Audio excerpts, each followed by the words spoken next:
प्रभु यीशु मसीह के मधुर और मीठे नाम में आज दिनांक 14 जनवरी दिन शनिवार को आप सब श्रोताओं का हार्दिक स्वागत करते हैं। आज के दिन के लिए वचन लिया गया है भजन संहिता की पुस्तक उसका 90 अध्याय 15 पद। वचन इस प्रकार से कहता है, जितने दिन तू हमें दुख देता आया और जितने वर्ष हम क्लेश भोगते आए हैं उतने ही वर्ष हमको आनंद दे। प्रियो, अतीत बीत गया है। पिछले वर्ष में ऐसे बहुत से दिन रहे होंगे जब हमने दुख उठाया, बुराई देखी, लेकिन इस नए वर्ष में भी ये सब चीजें का अनुभव हम लेके चलेंगे। लेकिन सबसे बड़ी चीज ये है कि इस नए वर्ष में प्रभु भी हमारे साथ है। यदि आप शास्त्र में देखेंगे तो आप ये देखेंगे कि पहले लोगों ने किस प्रकार से कष्ट किए। आप ये देखेंगे कि परमेश्वर ने कष्टों के बीच में से अपने लोगों को निकाला। व्यवस्था विवरण की पुस्तक उसका 8 अध्याय 16 पद कहता है, और तुम्हें जंगल में मन्ना खिलाया जिससे तुम्हारे पुरखा जानते भी ना थे, इसलिए कि वह तुझे नम्र बनाए और तेरी परीक्षा करके अंत में तेरा भला करे। प्रभु के पास हमारे और आपके लिए एक स्पष्ट योजना है।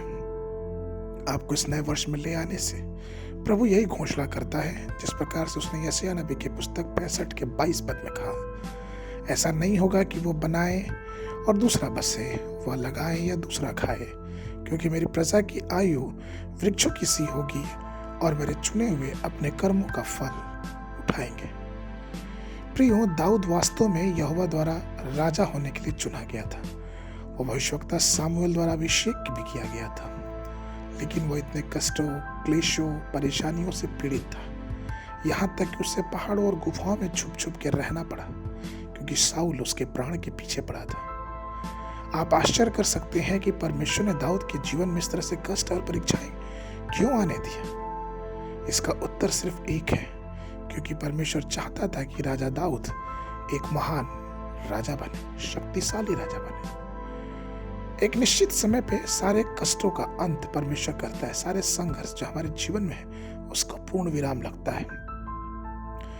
इसलिए दाऊद के वचन में ये लिखा है, पहला इतिहास की पुस्तक 29-28 में दाऊद के विषय में कहता है कि वह पूरे बुढ़ापे की अवस्था में दीर्घायु होकर और धन और वैभव मनमाना भोग करके मर गया, और उसका पुत्र सुलेमान उसके स्थान पे राजा हुआ।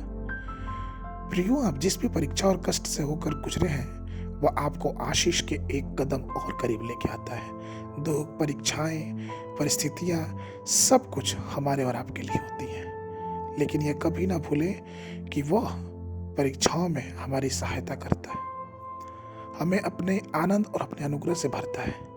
हो सकता है कि आपको भी अभी तक भारी कठिनाइयों का सामना करना पड़ा हो सकता हो कि दुष्ट विरोधी बन के आपके सन्मुख खड़ा हो, लेकिन इस नए वर्ष में प्रभु पे विश्वास करें, वह सब कुछ नया करेगा और हमारे कष्ट के दिनों, संघर्ष के दिनों का अंत लाएगा, क्योंकि परमेश्वर पे विश्वास करने वालों के लिए सब कुछ हो सकता है।